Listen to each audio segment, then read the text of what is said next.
다 함께 기도드리시겠습니다. 사랑과 은혜가 풍성하신 하나님 아버지, 오늘 거룩한 주일 하나님 앞에 예배드리게 하시니 감사합니다. 한 주간도 저희를 지켜주시고 인도해 주신 은혜에 감사드리고, 부족하고 연약한 저희를 용서하여 주시고 언제나 하나님의 뜻 안에서 살아가게 하옵소서. 아픈 자들에게 위로와 치유를 허락하여 주시고 어려운 가운데 있는 이들에게 힘과 소망을 더하여 주옵소서. 저희 한민교회가 사랑과 섬김 안에서 하나 되게 하시고 세상 속에서 빛과 소금의 사명을 잘 감당하게 하여 주옵소서. 오늘 말씀을 전하시는 김재환 목사님께 성령의 능력과 지혜를 더하여 주시고 말씀을 듣는 모든 성도들의 마음에도 은혜를 부어주셔서 하나님의 말씀을 통해 깨달음을 얻고 삶으로 순종하게 하옵소서. 또한 저희 한민교회가 고통은 함께 나누고 기쁨은 함께 기뻐하는 공동체, 사람을 세우고 서로를 존귀히 여기며 사람 속에서 그리스도를 발견하는 아름다운 공동체가 되게 하옵소서. 이 시간 드리는 예배를 기쁘게 받아주시고 찬양과 말씀 가운데 하나님을 더욱 깊이 만나게 하여 주시옵소서. 저희의 마음을 새롭게 하시고 믿음을 더욱 굳건하게 세워주시길 원합니다. 이 예배를 하나님께서 기쁘게 받아주시길 바랍니다. 기도드립니다. 이 모든 말씀 우리 주 예수 그리스도 이름으로 기도드립니다. 아멘.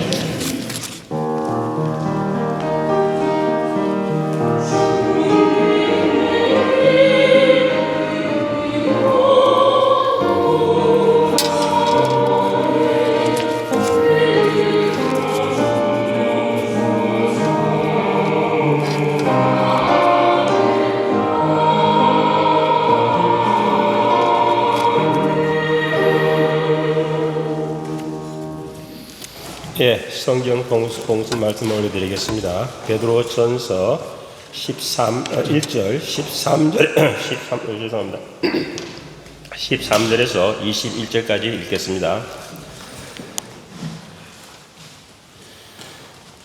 그러므로 너희 마음의 허리를 동이고 근신하여 예수 그리스도께서 나타나실 때에 너희에게 가져다 주실 은혜를 온전히 바랄지어다. 너희가 순종하는 자식처럼 전에 알지 못할 때에 따르던 너희 사역을 본받지 말고 오직 너희를 부르신 거룩한 이처럼 너희도 모든 행실에 거룩한 자가 되라. 기록되었을 때 내가 거룩하니 너희도 거룩할지다 하였느니라. 외모를 보시지 않고 각 사람의 행위대로 심판하시는 이를 너희가 아버지라 부른 적 너희가 나그네로 있을 때 너를 두려움으로 지내라. 너희가 알거니와 너희 조상이 물려준 헛된 행실에서 대속함을 받은 것은 은이나 금같이 없어질 것으로 된 것이 아니요 오직 흠없고 점없는 어린 양 같은 그리스도의 보배로운 피로 된 것이니라. 그는 창세전부터 미리 알린 바 되시니라. 이 말세에 너희를 위하여 나타내신 바 되었으니 너희는 그를 죽은 자 가운데서 살리시고 영광을 주신 하나님을 그리스도로 말미암아 믿는 자니 너희 믿음과 소망이 하나님께 있게 하였느니라. 아멘. 저희가 하나님 말씀을 듣습니다.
때까지 얻음에도 오직 주를 신뢰하리. 그 바람 몰아치는 길 차가운 길 위에서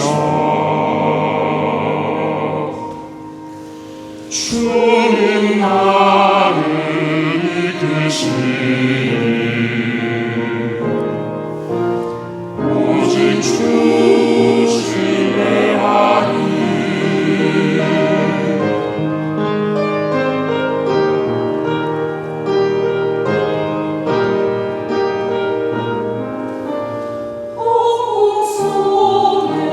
고요 속에 오직 주 신뢰하리. 기쁠 때나 슬플 때나 오직 주 신뢰하리. 보이신 자비의 품에 나의 영혼 거하니. 나의 찬양 부르면서 오직 주 신뢰하리. 오 신실하신 주, 오 신실하신 주, 나의 하나 자비를 베푸시며 의로운 모든 것 내려주시니. 오 신실하신 주, 나의 주. 모든 예배 가운데서 오직 주 신뢰하리. 모든 날 속에 오직 주 신뢰하리. 나의 부르신 날까지 나의 주를 따르리.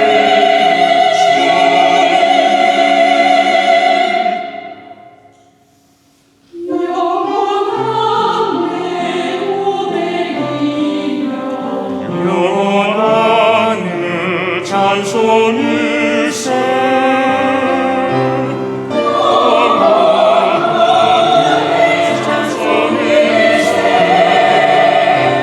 나는 주 신뢰하리.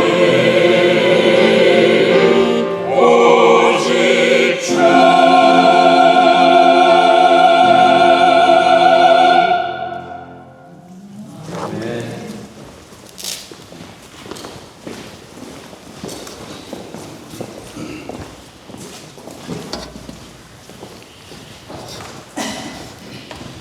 예, 오늘도 우리 저 멀리서 프랑크푸르트에서 김주환 목사님이 오셨습니다. 오늘도 우리 저희들을 위해서 이렇게 따뜻하게 설교를 주실 때 다 같이 뜨거운 한정의 박수로 모시겠습니다. 선생님.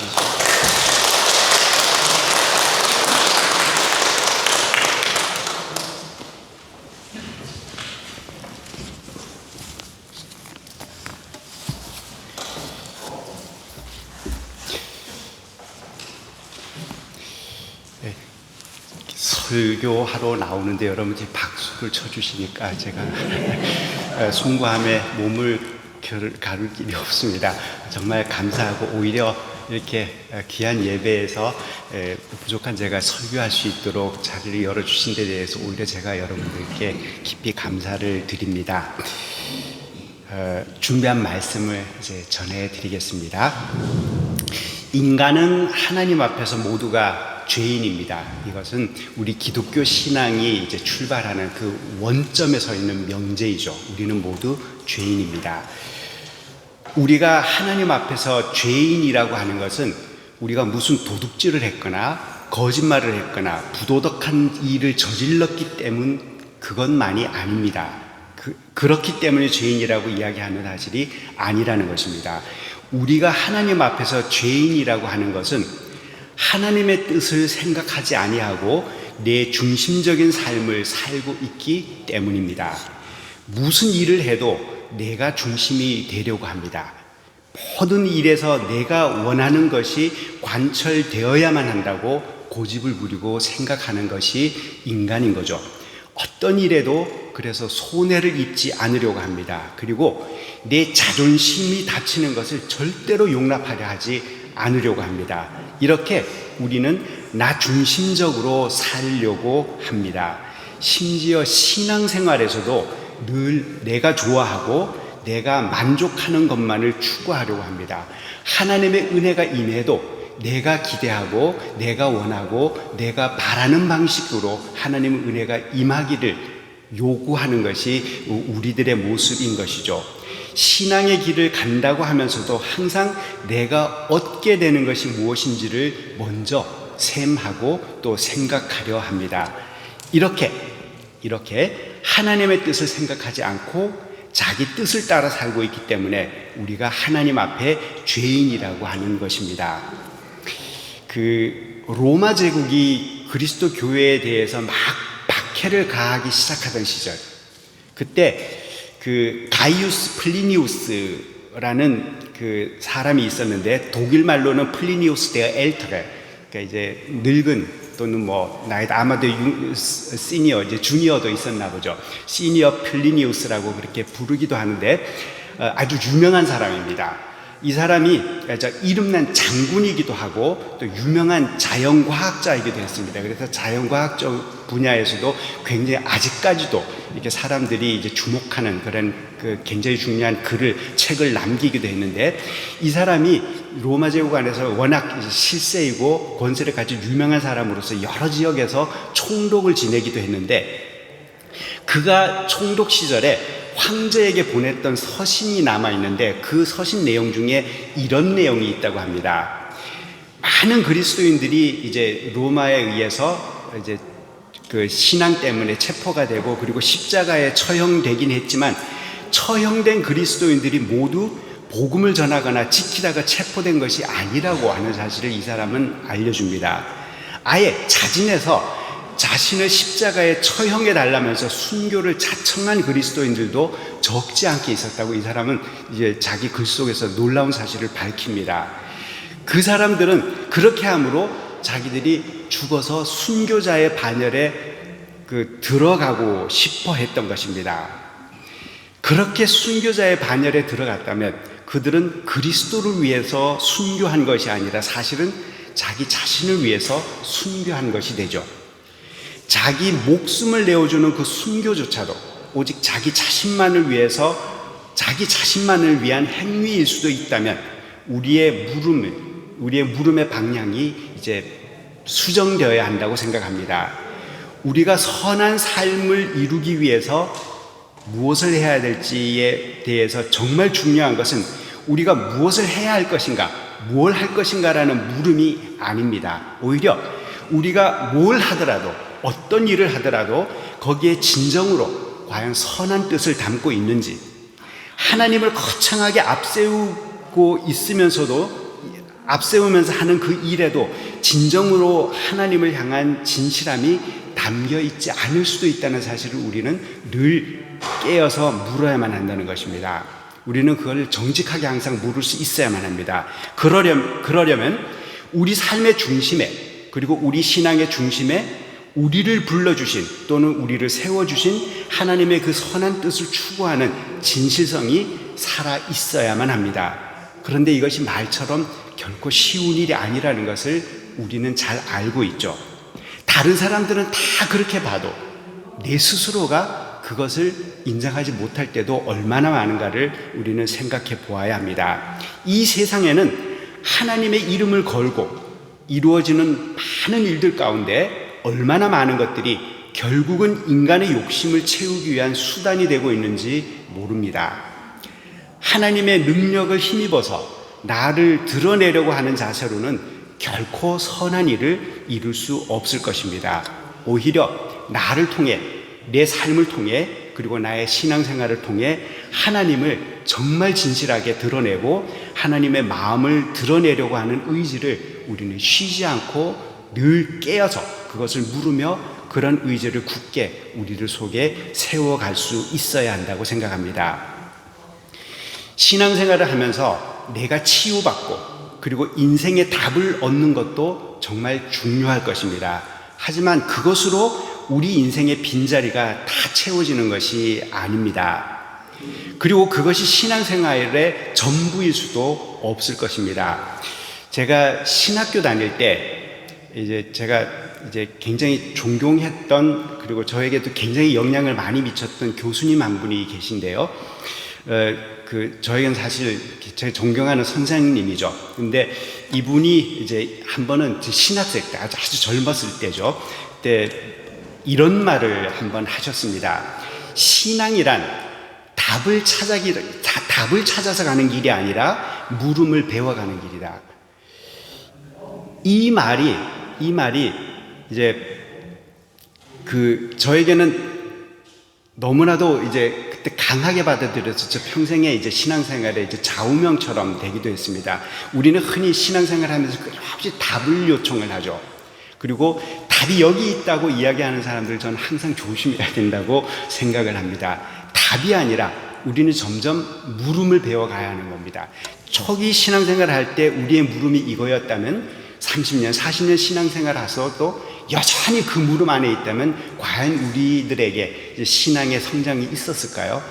전혀 다른 차원의 물음으로 우리의 신앙의 삶의 물음들이 신앙 때문에 커지고 자라날 수 있어야 되는 것이 아닌가 생각을 합니다. 정말 평생을 신앙생활을 했는데 여전히 마지막 단계에서도 내가 어떻게 하면 우리 신앙의 물음이 잘 먹고 잘 살고 그리고 건강한 이 차원에만 머물러 있다면 우리의 신앙은 늘 답보하고 있다는 것을 생각할 수 있어야만 합니다.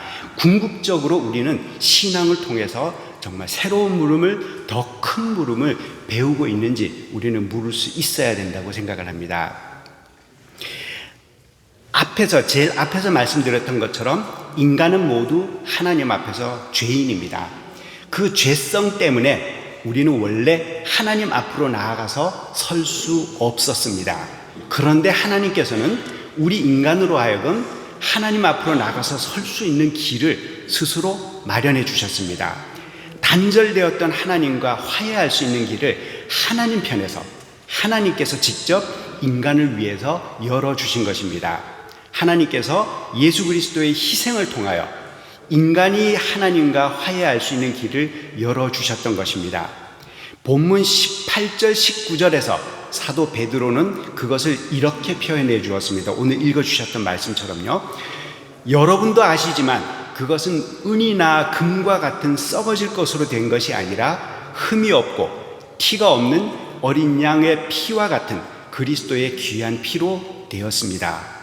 하나님께서 우리를 다시 불러 세우시려고 금이나 은과 같은 것과는 비교할 수도 없는 가장 고귀한 것을 지불해 주셨다는 것입니다. 결국 여기에서 드러나는 것은 하나님께서 인간을 지극히 사랑하신다는 사실입니다. 이 세상 그 어떤 것보다도 아끼시면서 그렇게 큰 값을 지불해 주시면서 우리를 사랑해 주셨다는 것이죠. 사람이 하나님과 화해할 수 있고 또 사람이 새로워질 수 있는 가장 중요한 출발점은 자신이 하나님에게 너무도 큰 사랑을 입은 존재라는 것을 깨닫는 데서부터 시작을 합니다. 하나님께서 용서해 주셨다는 것을 깨닫게 되면서 사람은 이제 새로운 삶을 살 수 있게 되고 또 새로운 삶을 향하여서 걸음을 뗄 수 있는 용기를 갖게 되는 것입니다. 하나님께서 우리에게 그렇게 큰 사랑을 베풀어 주셨다는 것을 깨닫게 되면서 우리는 하나님과 화해한 새로운 삶을 살게 되고 하나님께서 기뻐하시고 하나님께서 원하시는 그 삶을 살아갈 수 있는 용기를 갖게 되는 것입니다. 본문 21절은 그 내용을 이렇게 요약해 주었습니다. 십자가를 지신 예수 그리스도 때문에 우리가 하나님을 믿을 수 있게 되었습니다.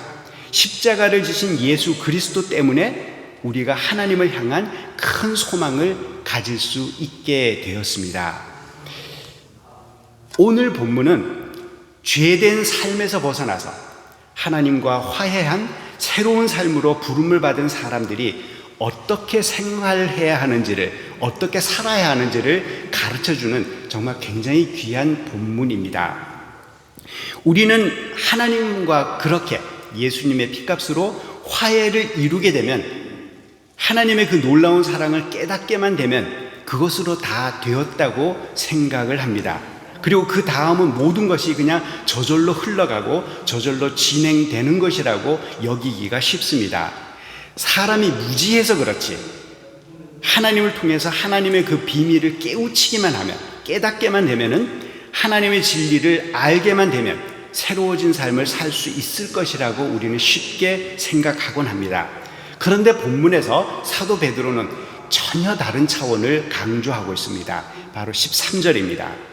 그러므로 여러분은 마음을 단단히 먹고 정신을 바짝 차려서 예수 그리스도께서 나타나실 때에 여러분이 받을 은혜를 끝까지 바라고 있으십시오. 이 귀절은 읽는 사람으로 하여금 아주 비장함을 가지게 합니다. 마음을 단단히 먹고 그리고 정신을 바짝 차려요. 큰 일을 앞에 두고 어른들이 조금 어린 사람들에게, 후학들에게 자주 이렇게 이야기를 하죠. 또는 엄마 아빠가 자식들에게 지금 굉장히 중요한 순간이 오고 있는데 그걸 준비하기 위해서 이런 말로 타이르기도 합니다. 바로 베드로가 지금 우리들에게 그렇게 타이르고 있습니다. 정신 바짝 차려라. 정신 바짝 차려라. 우리를 향하신 하나님의 그 큰 사랑을 깨닫게 되었으니, 하나님과 화해한 새로운 존재가 되었으니 그것으로 다 된 것이 아니라는 것입니다. 그렇게 하나님과 화해를 이룬 그 삶의 단계에 이른 그리스도인들에게 베드로가 하는 이야기에 이제부터 정신 바짝 차려야 한다라고 하면서 이야기하길, 하나님과 화해한 새로운 삶은 그냥 저절로 사라지는 것이 아니라 허리띠를 바짝 조여야 하고 정신을 단단히 가다듬어야 하는 그러한 순간이 되었다는 것을 일러줍니다.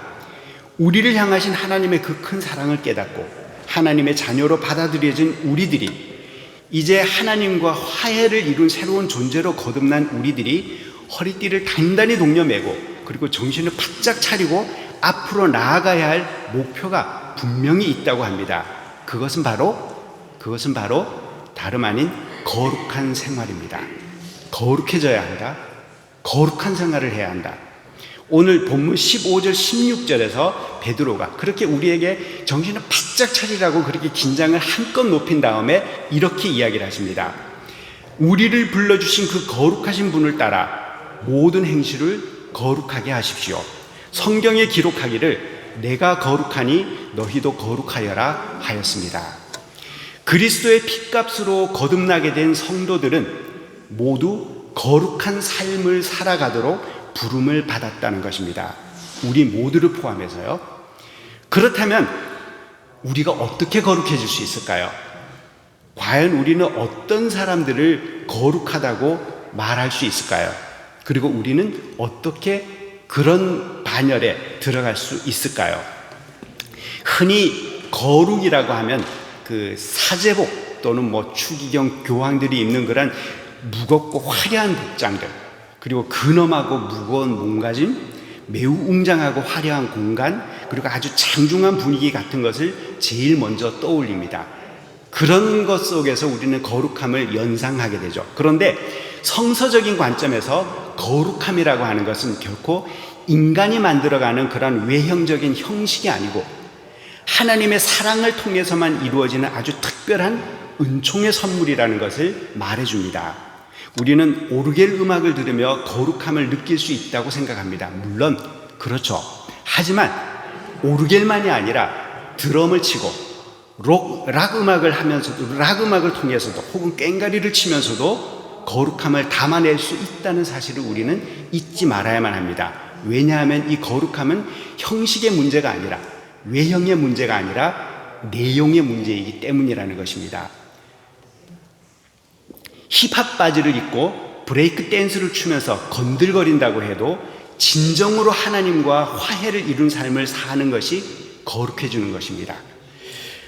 어떻게 거룩해질 수 있을까를 묻고 있는 우리들에게 굉장히 중요한 지침을 주는 성경의 본문 하나가 있는데, 그것은 레위기 19장이라고 생각합니다. 거기를 읽어보면 우리가 어떻게 거룩해질 수 있는가에 대한 굉장히 중요한 내용을 가르쳐주고 있습니다. 특히 오늘 읽어주신 베드로전서 1장 16절 내가 거룩하니 너희도 거룩하여라 기록된 바 내가 거룩하니 너희도 거룩하라 라는 이 말씀, 인용된 이 말씀은 정확하게 바로 레위기 19장 2절을 인용한 것입니다. 레위기 19장은 이스라엘 백성이 어떻게 거룩한 백성이 될 수 있을지를 가르쳐주는 내용입니다. 이집트를 탈출한 후에 하나님과 맺은 계약을 통해서 이제 하나님의 백성이 이미 하나님의 백성이 된 이스라엘은 그 하나님의 백성으로 지명되었다는 그것으로 그냥 저절로 거룩해지는 것이 아니었습니다. 그들이 하나님의 백성이라는 자격을 가지고 이제 거룩한 백성이 되기, 거룩한 존재가 되기 위해서 그들이 가야 될 길이 있었다는 것을 레위기 19장은 알려줍니다. 하나님의 백성으로서 그들이 삶을 꾸려가는 그 사회 안에서 반드시 이루어야 하는 중요한 내용들이 있었다는 것을 레위기 19장은 우리들에게 아주 분명하게 보여주고 있습니다. 그것을 통해서만 그들은 거룩한 백성이 될 수 있었습니다. 하나님에 의해서 하나님의 백성으로 지목되었다는 그 자체를 통해서가 아니라 그렇게 지목된 백성들이 거룩해지기 위해서 그들의 삶의 일상의 삶 속에, 사회 속에 실천해내고 이루어내야 할 것이 무엇인지를 레위기 19장은 알려주고 있는 것입니다. 레위기 19장 조금 길긴 하지만 그것을 이제 차근차근 읽어보면은 그 안에는 안식일을 거룩하게 지켜야 된다, 우상을 섬겨서는 안 된다, 화목제, 즉 하나님 앞에 제물을 드리는데 그 드리는 제물이 하나님께서 기꺼이 받을 수 있는 그런 제물이 될 수 있도록 드려야 한다는 이런 내용들이 있는데 이건 소위 종교적인 내용, 다시 말하면 이스라엘 백성이 하나님을 향하여 하는 그런 일들로 언급되는 내용들이죠. 그런 내용들도 분명히 있습니다. 하지만 그것만 있는 것이 아닙니다. 그것보다 훨씬 더 큰 비중으로, 그리고 양적으로 따지면 그것들보다 3배 이상 많은 분량으로 이스라엘 사람들의 일상생활 속에서 실천해야 하는 내용들을 언급합니다. 거기서는 그들의 그 실천해야 하는 내용이 하나님을 향해 있는 것이 아니라 그들이 이웃을 향하여, 어쩌면 그들보다 더 낮은, 그들보다 더 천한 사람들을 향하여, 더 가난한 사람들, 더 약한 사람들을 향해서 이루어지고 그들이 행해야 될 내용들이 그렇게 많이 큰 분량을 차지하고 레위기서 19장 안에 언급되어 있습니다. 그중 몇 구절을 제가 이 자리에서 읽어드리겠습니다. 레위기 19장 9절 10절입니다. 밭에서 난 곡식을 거두어 드릴 때에는 밭 구석구석까지 다 거두어 드려서는 안 된다. 거두어 드린 다음에 떨어진 이삭을 주워서도 안 된다. 포도를 딸 때도 모조리 다 따서는 안 된다. 포도밭에 떨어진 포도도 주워서는 안 된다. 왜냐하면 가난한 사람들과 나그네 신세인 외국 사람들이 주울 수 있게 그것들을 남겨두어야 한다. 내가 주 너희의 거룩한 하나님이기 때문이다. 그죠? 그렇게 아끼는 것, 그렇게 남기는 것, 하나님께 갖다 바칠 제물을 준비하기 위해서가 아니라 정말 먹을 것 없고 갈 것 없고 그리고 가난하고 연약한 이웃들이 그것을 아무 제한 없이 와서 추석할 수 있게 하기 위함이라는 것을 이야기합니다. 이것은 거룩하신 하나님께서 바로 그들의 이스라엘에게 명하고 있는 내용입니다. 그리고 33절 34절입니다. 외국 사람이 나그네가 되어서 너희 땅에서 너희와 함께 살게 될 때에 너희는 그들을 억압해서는 안 된다. 너희와 함께 사는 그 외국인 나그네를 너희의 본토인처럼 여기고 그들을 너희의 몸과 같이 사랑하여라. 너희도 이집트 땅에 살 때에는 외국인 나그네 신세였다. 내가 주 너희의 거룩하신 하나님이기 때문이다. 이렇게 어렵게 살아가는 이웃에 대한 은밀한 배려, 자기들도 이집트 땅에 살 때 그런 종살이로 살았었다는 것을 생각하며 그런 서름을 겪었다는 것을 생각하며 정말 불쌍하게 그들 곁에서 살아가고 있는 그들을 내 몸처럼 사랑해 줄 수 있는 마음이 살아있는 곳, 그런 사회가 바로 거룩한 곳이라고 이야기를 하고 그런 사랑을 베푸는 백성이 거룩한 백성이라고 이야기하고 있죠. 이웃의 아픔을 함께 보도만 않고 그들을 격려하고 지켜주면서 함께 살려고 할 때 그 공동체 속에서 거룩을 실현해낼 수 있다는 것을 알려주고 있습니다. 그리고 그 레위기 19장 11절에는 도둑질하지 못한다, 사기쳐서는 안 된다, 서로 이웃을 속이지 못한다, 도둑질, 속임수, 거짓말, 거짓 맹세를 그만두라고 명하고 있습니다. 이런 것들은 모두 우리가 함께 살아가는데 반드시 필요한 신뢰의 그 터전을 허무는 무서운 행위들이죠. 진정 거룩한 삶을 사는 사람들은 형제나 이웃과 함께 소중하게 쌓아온 신뢰를 소중하게 지켜가는 것이고, 자신의 이익을 위해서 그 신뢰를 내동댕이 치지 않는 것을 말하는 것입니다. 그리고 18절에는 이런 내용도 있습니다. 한 백성끼리 앙심을 품거나 원수 갚는 일을 없도록 하여라. 다만 너는 너의 이웃을 너 몸처럼 사랑하여라. 구구절절 이웃을 내 몸처럼 사랑하라는 말씀이 이어지고 있습니다. 이것은 예수님께서 사람이 이 땅에서 지켜야 하는 가장 중요한 개념, 하나님을 사랑하라, 그리고 이웃을 내 몸처럼 사랑하라 라고 하는 그 계명 가운데 하나로 가르치셨던, 예수님께서 친히 가르치셨던 바로 그 내용이었던 것이죠. 우리는 거룩한 것을 우리 일상의 삶과는 다른 것으로 여기는 경향이 있습니다. 거룩한 것에 접하고 거룩한 것 앞에 가려면 일상생활하던 분주한 것 다 내려놓고 손 털고 씻고 장갑 벗고 신발 벗고 옷 갈아입고 그리고 따로 가서 거룩한 것을 만날 수 있다고 생각합니다. 거룩은 항상 우리 일상의 상과는 떨어져 있는 것으로, 구별된 것으로, 따로 있는 것으로 생각하려는 경향이 아주 강하게 있습니다. 그래서 거룩해지려면 평상시에 입지 않던 옷을 걸쳐야 하고 일상의 자리를 떠나서 어떤 특별한 장소로 가야만 하는 것이라고 생각합니다. 하지만 오늘 레위기 19장의 말씀을 토대로 이해를 한다면 우리를 정말 거룩하게 만드는 삶의 내용들은 그 따로 떨어진 특별한 장소가 아니라 우리 일상의 삶 속에, 일상생활 속에 반드시 담아내야 한다는 그 성서의 가르침을 우리는 잊지 말아야만 합니다. 저 같은 사람이 목회를 한다고 하면서 가운을 걸치고 예배 때나 기도를 통해서 늘 거룩하고 경건한 조심스러운 그 언어나 말투, 그 다음에 그렇게 표현된 어휘들, 이런 것들을 능숙하게 하고 있다고 하더라도 만약에 그 목회를 통해서 저의 생활만을 우선으로 생각하고 저 자신을 지키기 위한 관심만 가지고 있다면 제 속에는 거룩함이 전혀 없는 것일 것입니다. 그렇게 규정해도 될 것입니다. 하지만 험한 일을 하면서 작업복에 온갖 지저분한 것을 손에 묻히고 손으로 더러운 것을 만지며 살아야 하지만, 그러나 그 삶을 통하여 늘 다른 사람들을 배려하고 도우면서 다른 사람에게 삶의 용기를 주고 다른 사람들에게 정말 따뜻한 온정을 베풀며 변화를 일으키는 그런 사람은 아무리 어쩌면 흔히들 이야기하기를 천하고 어려운 일을 하고 있다고 해도 진정으로 그 사람이야말로 거룩한 삶을 살고 있다고 우리는 말할 수 있어야만 합니다. 바로 이것이 거룩함을 강조하고 있는 성서의 그리고 레위기의 관점이라는 것을 우리는 잊지 말아야만 합니다. 우리는 흔히 이 세상에는 우리를 거룩하게 만들어주는 어떤 구별된 공간이 따로 있다고 생각합니다. 그래서 이쪽에서 아무리 엄숙함, 거룩한 것과 상관이 없게 마구 내 맘대로 뒹굴며 살다가도 옷을 싹 갈아입고 그곳에만 가면 우리가 거룩해질 것 같은 마음을 갖는 그러한 장소들이 있다고 믿고 있죠.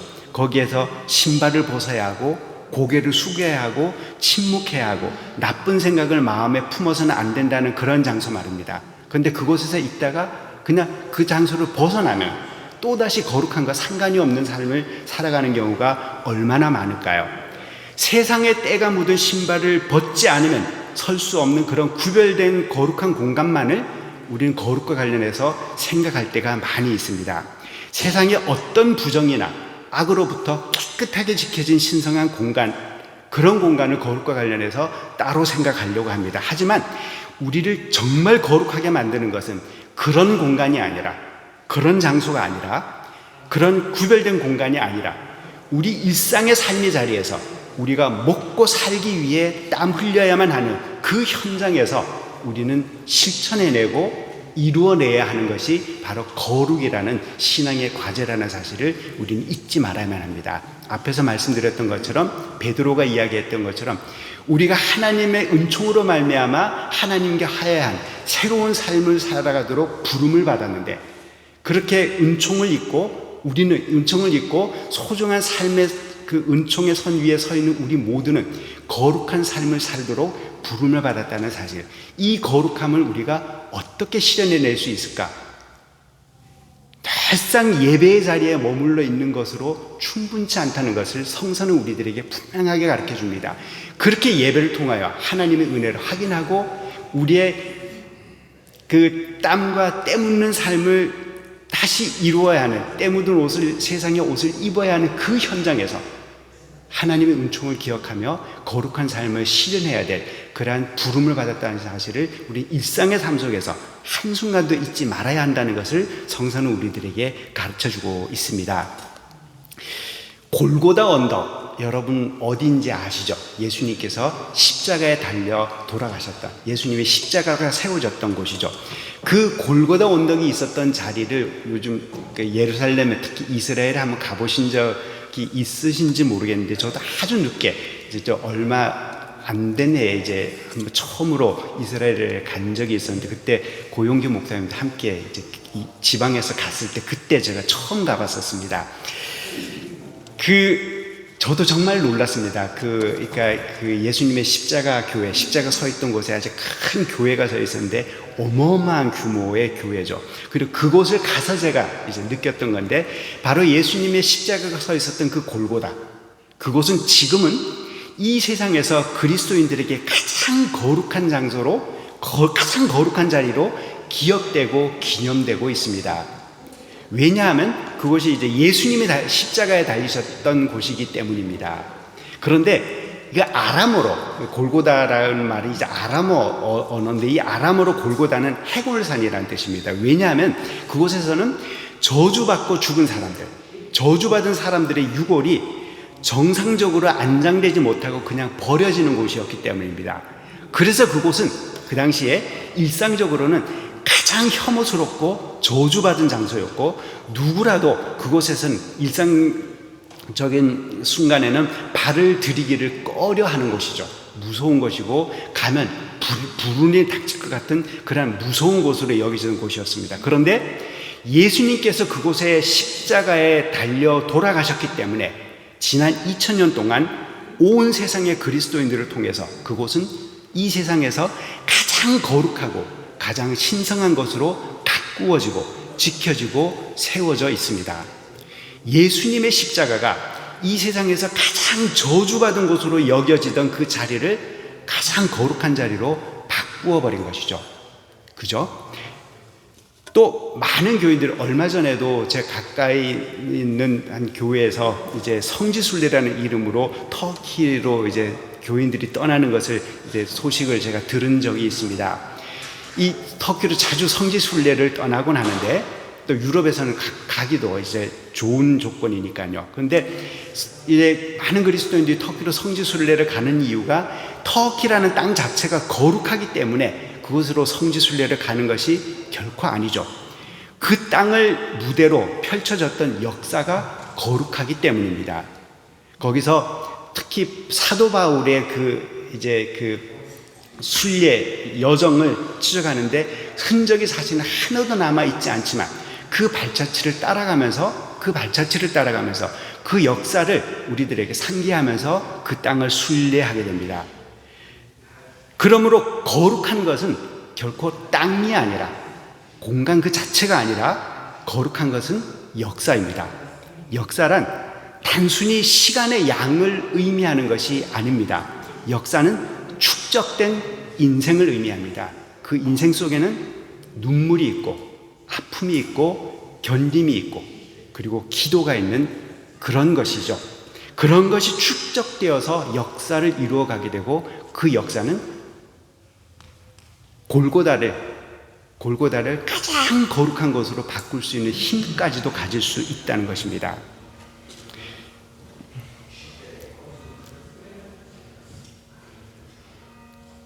인생은 땅을 그리고 역사를 거룩하게 만들 수 있는 그런 능력, 힘을 가지고 있습니다. 우리의 삶도 마찬가지이고요. 우리가 어디에 서 있든지 어디에 살아가든지 우리가 있는 자리를, 우리는 우리가 잘나서가 아니라 하나님께서 우리에게 주신 그 신앙의 힘 때문에 우리의 있는 자리를, 우리가 이웃들과 함께 살아가는 자리를 거룩한 자리로 변화하고 일으킬 수 있는 그런 능력을 가지고 있다는 것을 우리 잊지 말아야만 할 것입니다. 교회는 어디에 서 있느냐를 통해서 거룩해지는 것이 결코 아닙니다. 교회는 그 자신이 서 있는 땅을 통해서 거룩해지는 것이 아니라는 말입니다. 교회는 그 교회를 이루고 있는 사람들의 그 삶을 통해서 진정으로 거룩해집니다. 그런데 오직 자기 자신만을 위해서 존재하는 것은, 교회라고 할지라도 하나님과 그리스도를 아무리 앞에 내어 걸고 있더라도 자기 자신만을 위해서 존재하는 것은 그 어떤 것이라도 결코 거룩해질 수 없습니다. 아까 필리오스의 이야기를 하면서 순교조차도 자기 자신을 위해서, 오로지 자기 자신만을 위해서 행해질 수 있는 일이라는 놀라운 사실을 우리가 들은 바 있습니다. 아무리 경건한 교회일지라도 자기 자신만을 위해서만, 자기 자신만의 관심을 위해서만 존재하고 있다면 결코 이 세상에서 거룩해지지 못한다는 사실을 우리는 잊지 말아야만 합니다. 신실하게 신앙의 뜻을 따라 살아가는 사람들이, 그렇게 살아가는 사람들의 삶이 거룩한 이유가 무엇인가를 깨닫게 해주는 굉장히 제가 아끼는 시 하나가 있습니다. 사실 이 시는 제가 2023년에 잠깐 이제 와서 여러분들에게 한번 설교 말씀을 전해드릴 때 읽어드렸던 시입니다. 그런데 워낙 저한테 이제 소중하게, 그리고 제가 자주 묵상하는 기도이기 때문에 제가 다시 한번 여러분들에게 한번 읽어드리겠습니다. 어쩌면 그때 이 자리에 계시지 않은 분들도 있으리라고 짐작을 하고요. 최문자 교수라는 분인데, 이분은 원래 이대에서 이제 국문학과 교수를 하다가 나중에 저희 교단 신학교이기도 했던 그 협성대학 총장으로 와서 계셨던 분인데, 그분이 이제 썼던 시입니다. 제가 읽어드립니다. 믿음에 대하여라는 시입니다. 그녀는 믿는 버릇이 있다. 피가 날 때까지 믿는다. 금방 날아갈 휘발유 같은 말도 믿는다. 그녀는 낯을 가리지 않고 믿는다. 그녀는 못 믿을 남자도 믿는다. 한 남자가 잘 나온 다발꽃을 믿는다. 꽃다발로 묶인 헛소리를 믿는다. 밑둥은 다른 데 두고 대궁으로 걸어오는 반토막짜리 사랑도 믿는다. 고장난 뻐꾸기 시계가 4시에 정오를 알렸다. 그래도 그녀는 그 뻐꾸기를 믿는다. 뻐꾸기 울음과 정오 사이를 의심하지 않는다. 그녀의 믿음은 지푸라기처럼 따스하다. 먹먹하게 가는 귀 먹은 그녀의 믿음 끝에 어떤 것도 들여놓지 못한다. 그녀는 못 뽑힌 구멍투성이다. 믿을 때마다 돋아나는 못들을 껴안아야 돋아나는 믿음. 그녀는 매일 밤 피를 닦으며 잠이 든다. 신앙에, 우리가 그리스도를 믿는 그리스도의 신앙을 가지고 살아가는데 그 신앙에 정말 강한 힘, 그거는 열정, 열심, 이런 것이 저는 다가 아니라고 생각합니다. 핵심은 그것이 아니라고 생각합니다. 신앙의 정말 강한 능력은 미련스럽지만 순수해지고 맑아지고 타인의 허물과 죄까지도 묵묵히 담아내고 짊어질 수 있는 그 넉넉함에 있다는 사실을 우리는 잊지 말아야만 할 것입니다. 한옥 한민교회 교우 여러분, 사랑하는 교우 여러분, 여러분이 무엇을 하면서 살아가든, 그리고 어떤 요건 속에서 살아가든 여러분의 삶을 통하여 너희도 나처럼 거룩하라는 하나님의 그 무거운 계명을 잘 지켜낼 수 있게 되기를 간절히 기원합니다. 그리고 여러분의 생활 속에서 정말 진정한 거룩함을, 참된 거룩함을 꼭 이루어내시기를 축원합니다. 왜냐하면 이것이야말로 하나님께서 그 큰 값을 치르고 우리를 이 신앙의 길로 부르신 정말 중심적인, 핵심적인 뜻이기 때문입니다. 함께 기도드리겠습니다.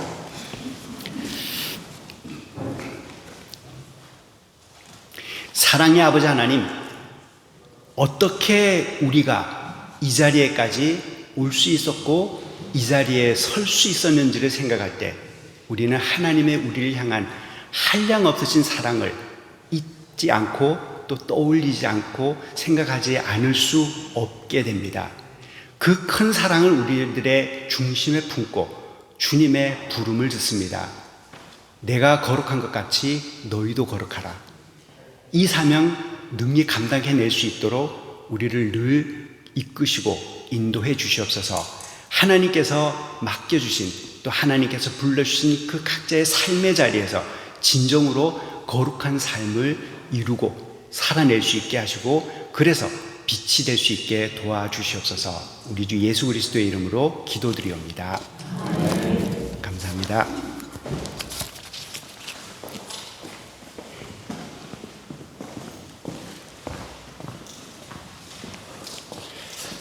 예, 우리 목사님, 이거 설교가 너무 좋아갖고 막 빠져들어가는 같은 그런 기분이 들어요. 그죠? 그래서 너무 이렇게 지겹지가 않았던 것 같습니다. 우리 목사님 방금 이야기했듯이 우리가 어떻게 거룩한 삶을 살 수 있을 것인지 저희들이 우리 합심 기도 시간에 한번 합심 기도를 해보고요.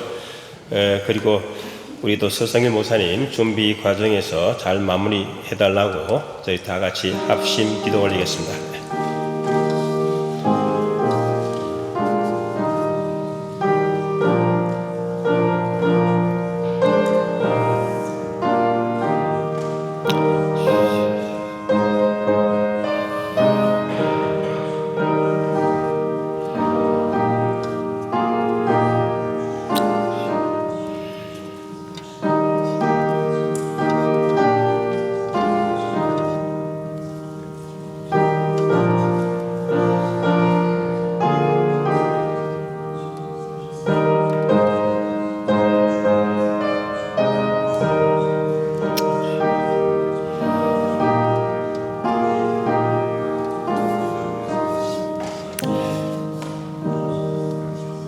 사랑의 하나님 아버지, 우리 교회를 인도하시고 지금까지 지켜주신 은혜에 감사드립니다. 새로 청빙되시는 서성일 목사님, 새 목회자로서의 지혜와 분별력, 건강과 영적인 힘을 다하여 주옵시며 말씀과 사랑으로 성도들을 섬길 수 있는 귀한 목회자가 되게 도와주옵소서. 새롭게 세워질 목사님과 성도들이 믿음 안에서 아름답게 동력하게 하시며 이 교회가 더욱 튼튼히 쓰는 한오바 한민교회가 되게 하옵소서. 이 모든 말씀 우리 주 예수 그리스도 이름으로 기도드리옵나이다. 아멘. 다 같이 일어나셔서 화해 인사드리겠습니다.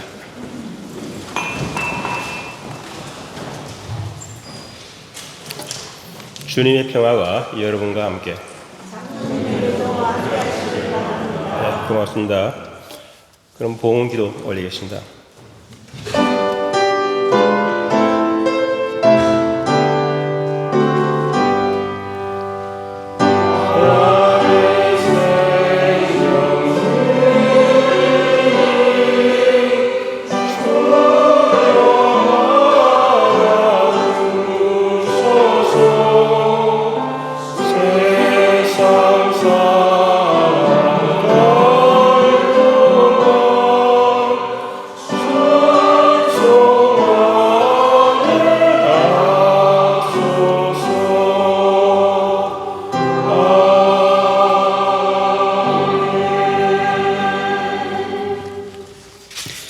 이제 들으신 헌금을 위해서 함께 기도드립니다. 사랑의 아버지 하나님, 주님 앞에 나와 저희가 진정을 다하여 예배드리며 저희가 주님 앞에 정성껏 마련한 예물들을 올려드립니다. 저희가 주님 앞에 올려드리는 이 예물들 기뻐 받아 주시옵시고 주님의 손길을 들려서 정말 아름답게 쓰여질 수 있도록 인도하여 주셨기를 간절히 빌고 원합니다. 저희가 이렇게 날마다 주마다 주님 앞에 나와 예배드리며 주님 앞에 헌금을 드리는 이 마음과 이 자세로 저희들 삶 속에 주님께서 맡겨주신 것을 가지고 하나님의 뜻을 이루며 하나님의 뜻을 전하며 빛이 되는 삶을 살아갈 수 있는 저희 모두가 될 수 있도록 인도하시고 지켜주시옵기를 간절히 빌고 원하옵니다. 정성껏 예물 드리는 모든 이들의 그 삶을 축복하시오고 삶의 자리에서 하나님께서 늘 함께하여 주셔서 연약한 자리에 있는 이들에게 하나님께서 능력이 되어 주시고, 그리고 연약한 자리에서 하나님의 도움을 구하는 이들에게 큰 도움을 허락하여 주시옵시며, 아픈 이들에게 회복의 은총을 그리고 회복의 능력을 허락하여 주시옵기를 간절히 빌고 원하옵니다. 또한 주님 앞에 기도드리옵기는 이렇게 주님께서 세우시고 그 역사를 이끌어 오신 한오버 한민교회가 이제 새로운 목사님을 최종적으로 결정하게 되었습니다. 합의한 방식에 따라서 이제 목사님을 결정하게 되었지만, 아버지 하나님, 그 결정이 하나님께서 인도하시고 섭리하시고 이루어낸 일이라는 그 믿음을, 그 고백을 잃지 않을 수 있게 인도하여 주시옵소서. 그 목사님과 한민교회 모든 교회들의 만남이 아버지 하나님, 하나님께서 이루신 일이라는 그 고백을 서로가 할 수 있게 하여 주시고, 그 만남을 생각할 때 서로가 하나님께서 불러주신 소명을 늘 중심에 생각할 수 있도록 인도하여 주셨기를 간절히 빌고 원합니다. 그래서 이 귀한 만남을 통하여 하나님의 아름다운 뜻이 교회를 통해서 이루어질 수 있도록, 그리고 이 지역사회와 이 역사 속에 이루어질 수 있도록 하나님께서 축복하시고 인도하여 주셨기를 간절히 빌고 원하오며, 이 모든 말씀을 우리 주 예수 그리스도의 이름으로 기도드리옵나이다. 아멘.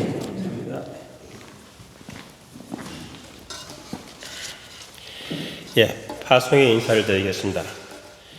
여러분은 생명의 말씀을 들었습니다. 삶 속에서 생명의 말씀으로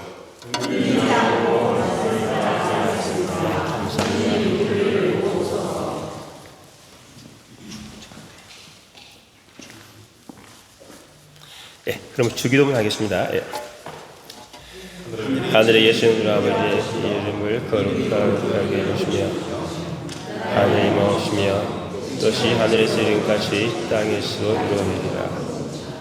오늘날 우리에게 일용할 양식을 주옵시고, 우리가 우리에게 죄진 자를 사하여 준 것 같이 우리 죄를 사하여 주옵시고, 우리를 시험에 들지 말게 하옵시며 다만 하옵소서 구하옵소서. 대개 나라와 권세와 영광이 아버지께 영원히 싸움나이다. 아멘. 축도하겠습니다.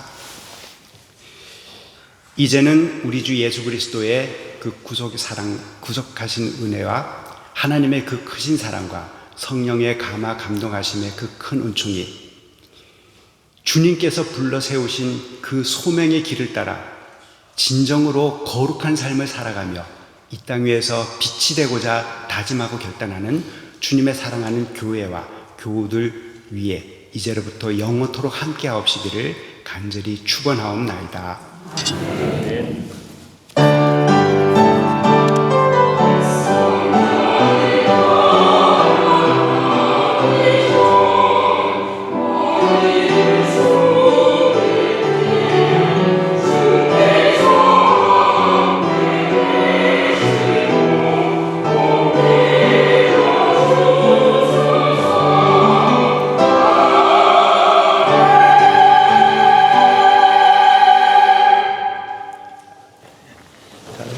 다들 앉으시고요.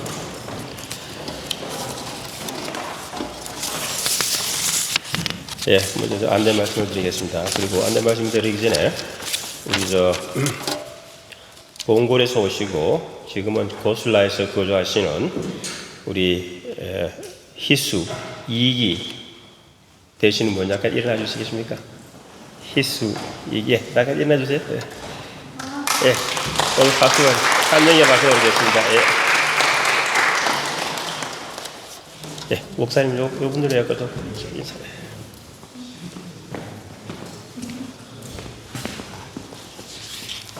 오늘 예배에 함께 참석해 주신 분들을 위해서 저희가 함께 마음을 모아서 잠시 기도드리겠습니다. 사랑의 아버지 하나님, 희수님, 이기님, 오늘 이렇게 예배에 함께 참여하여 저희와 함께 예배를 드렸습니다.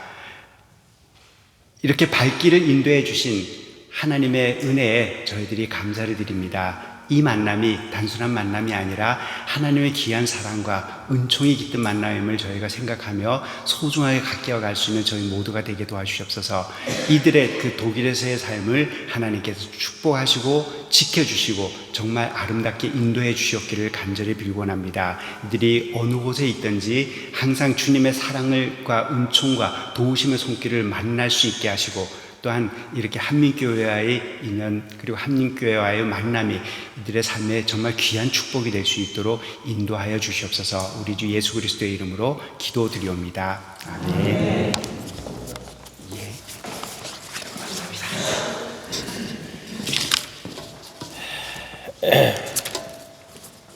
그리고 지난주에 하나 이렇게 안내 말씀을 드리겠는데, 지난주에 우리가 교회에 이렇게 뒤에 초를 갖다가 불을 켜놓고 불을 끄지 않았던가 봐요. 그래서 교회에서 우리 연락이 와갖고 내 초가 다 탔다고 그렇게 연락이 왔었던 것 같아요. 그래서 앞으로 많이 이제 오늘은 그래서 불을 안 켰는 것 같은데 그래서 아마 다음 주부터 아마 불을 켤 거예요, 그죠? 불을 켜는데 우리가 담당자가 아니더라도 혹시 그게 이게 보시면은 여러 불을 끌 수 있도록 그렇게 해주시면은 고맙겠습니다. 다음 주부터 이게 불을 켜기로 할까요? 어떻게 할까요? 해야죠, 그죠? 그러면 만약 다음 주부터 담당자가 아니시더라도 한번 더 이렇게 확인해 주시면 고맙겠습니다. 그리고 우리가 초대금을 우리가 물으라 그럴 것 같아요, 그죠? 초대금을 물으라 그랬던가요? 그래서 어디 조집사님 초가 많이 타갖고 그게 비싼 초였다면서요? 그죠? 이게 비싼 초가 뭔가 이렇게 적은 것 같아요, 그죠? 저게 십자가 걸린 저기 차가 비쌌던 것 같아요, 그죠? 저게 많이 탔다고 그렇게 교회에서 그렇게 얘기했던 것 같아요, 그죠? 그리고 요즘 제가 눈이 자꾸 안 좋아갖고 잘 안 보이는 것 같아요. 이게 글씨가 다음 주 주일 예배가 장소가 변경되겠습니다. 6월 28일 주일 예배는 비파니아 저희 교회가 아니고 티투스 교회에서 내일 우리 똑같은 시간에 예배를 드리겠습니다. 그리고 교회 학교는 6월 28일부터 8월 9일까지 여름 방학 기간으로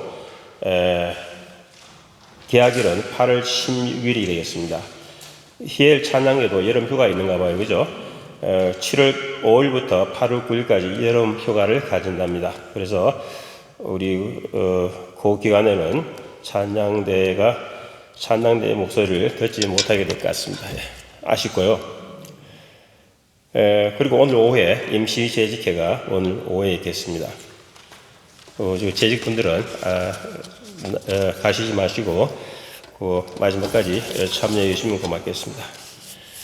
그리고 우리 또 뭐 하실 말씀 없으시죠, 그죠? 다른 또 의견 없으시면은 오늘 교회를 마치기 위해서 주일 예배를 마치기로 하겠습니다. 며칠 전에 잠시 기도 안 하고 마치겠습니다. 은혜와 사랑이 풍성하신 하나님 아버지, 오늘도 주님의 집에 나와 예배하시게 하시고 말씀과 찬양 가운데 은혜 누리게 하심에 감사드립니다. 이제 각자의 자리로 돌아갑니다. 예배 가운데 받은 은혜가 삶 속에서 이어지게 하시고 우리의 가정과 일터와 모든 걸음마다 주님께서 함께하여 주옵소서. 멀리서도 저희들의 형편을 살피시고 매주일마다 귀한 말씀을 준비하여 전해주시는 김주환 목사님께 주님의 평안과 강건함을 다하여 주옵소서. 목사님의 마음과 가정에도 은혜를 베풀어 주시고 맡겨진 사명을 기쁨으로 감당할 수 있도록 힘과 지혜를 허락하여 주옵소서. 오늘도 함께 해주신 하나님께 감사드리며 우리 삶을 모두 드리며 우리 주 예수 그리스도의 이름으로 기도드리옵나이다.